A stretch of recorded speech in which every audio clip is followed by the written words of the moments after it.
কথা বলতে গেলে আজকে আমি দয়াল বাবা কদম চাঁদের দরবারের সিন্নি খাইয়া এই পর্যন্ত আসছি। আজকে আলো আপার সেই ভাব গানের মধ্যে সেই স্বাদটা পাইলাম, এজন্য আর নিজেকে ধরে রাখতে পারলাম না যে আজ থেকে 40 বছর আগে যেই তালে তালে একটা জিকিরের হালে নৃত্যটা করতাম ওটা করলাম। জানি না আবার করা হবে কিনা, কে কি ভাবলো, কে কি বুঝলো, এটা আমি থোড়াই কেয়ার করি। হ্যাঁ, আমার মালিক আমারে দিয়া নাচাইলো, আমি নাচলাম। আমার মালিক আমারে দিয়া কাঁদাইলো, আমি কাঁদলাম। আমার মালিক আমাকে দিয়ে হাসায়, আমি হাসলাম।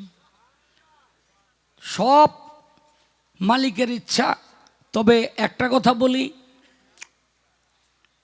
আমার কাছে এবারও এসে মনে হইল যে দিন দিন এই দরবারের শ্রী বৃদ্ধি পাচ্ছে, আশেক ভাবুক প্রেমিকের সংখ্যা বাড়ছে। আমি মাবুদের কাছে মিনতি করি কিয়ামত পর্যন্ত যেন এটার জৌলস বৃদ্ধি পাইতে থাকে।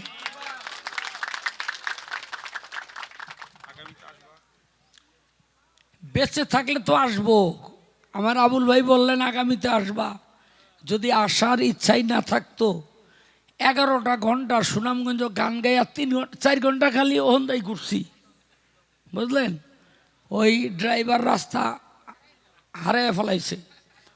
তো তারপরেও সরাসরি এখানে আসছি, গোসল করলাম, খাওয়া দাওয়া করলাম, আনন্দ করলাম।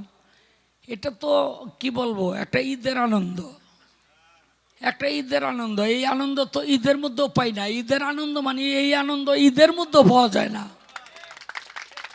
হ্যাঁ, এটা ঈদের মধ্যেও পাওয়া যায় না। তো এই আনন্দ নিতে, এই আনন্দের ভাগ নিতে কেনা চায়, এটা কেনা চায়। দোয়া করবেন আমার জন্য যেন সুস্থ থাকি, কারণ দেহের কন্ডিশন ভালো না, বুঝলেন। দেহের কন্ডিশন ভালো না, অন কন্ডিশনে আছি, কখন কি হয়ে যায় বলতে পারি না। তো সবাই আমার জন্য পার্সোনালি দোয়া করবেন। ধন্যবাদ। আমরা সবাই দোয়া করি শালম ভাইকে আল্লাহ তাআলা ভালো রাখুক, আবারও সে আমাদের মাঝে আনন্দ দিতে আসুক, নাকি সবাই বলি আমিন। আল্লাহ তাআলা সবাইকে ভালো রাখুক, সুস্থ রাখুক। এই যে হ্যাংস পার্টিতে যারা এতক্ষণ আনন্দ করে বাজাইলা বাবা, তোমাদেরকে 1000 টাকা আশীর্বাদ দরবারের পক্ষ থেকে। আর গানের পরে কোনো পুরস্কার হইল না? ওই গানের মধ্যে হয়ে গেছে? আচ্ছা আচ্ছা আচ্ছা আচ্ছা আচ্ছা আচ্ছা, ঠিক আছে।